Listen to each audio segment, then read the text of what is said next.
Bonjour à tous les enfants, j'espère que vous allez bien. Je vais vous raconter la quatrième et dernière partie de la vie de Samuel. Donc rappelez-vous, nous étions restés sur le combat entre David et Goliath.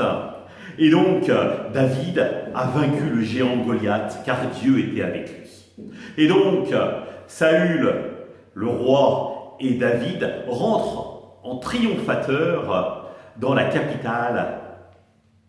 Et les gens acclament et disent: Saül en a vaincu 100 et David en a tué 1000. Et le roi, entendant cela, se dit: comment se fait-il qu'on attribue à David 1000 et moi seulement 100? Et dans le cœur de Saül, il y eut de la jalousie.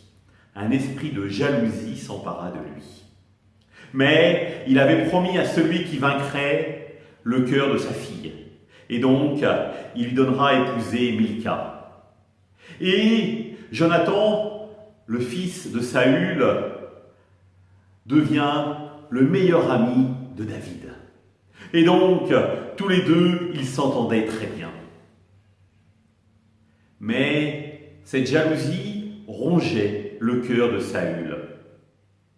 Et il avait besoin de musique. Et c'est David qui jouait de la cithare, et donc qui venait pour apaiser le roi. Un jour, alors qu'une crise de folie gagnait Saül, celui-ci prit une lance et la lança contre David. Elle frôla sa tête, mais elle l'épargna. Et Saül fuit. Il partit au loin, avec des amis à lui, et il vivait dans le désert. Et Saül se dit: ce David est une menace pour moi, pour mon trône, pour ma famille, et donc je vais le tuer. Et donc, David fuit, s'enfuit devant l'armée de Saül. Et il se cache un moment dans une grotte. Et là, le cœur battant, il y a toute l'armée du roi Saül est avec ses compagnons, et toute l'armée du roi Saül passe devant la grotte. Et là, le roi fait arrêter l'armée.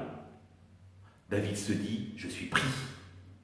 Il va me découvrir et je vais être mis à mort. Et là, Saül entre dans la grotte pour faire ses besoins. Il a voulu s'isoler de son armée. Et là, les copains de David lui disent: mais regarde, Dieu te livre ton ennemi, tue-le. Et David de répond: non, c'est lui qui a reçu l'onction de Dieu, lui qui a été choisi par le prophète Samuel pour régner sur notre peuple. Jamais je ne toucherai à sa main. Alors, Saül partit, et David se fit reconnaître de lui un peu plus tard, et lui disait: j'aurais pu te tuer, et je t'ai épargné. Et Saül lui dit: oui, mon fils, j'ai eu des torts envers toi, reviens à ma cour. Mais l'esprit de jalousie grignotait le cœur de Saül. Et il y eut un combat contre les Philistins. Et Saül désobéit au prophète Samuel. Il n'obéit pas à toutes les exigences du prophète. Et donc, il voulut retenir le prophète par son manteau, et le manteau se déchira. Et le prophète Samuel de lui dire: voilà où nous en sommes rendus tous les deux. La royauté qui t'a été donnée va être enlevée pour être donnée à quelqu'un de plus digne que toi. Samuel, vu son grand âge, mourut. Et Saül partit pour livrer combat encore contre les Philistins. Et il mourut à son tour.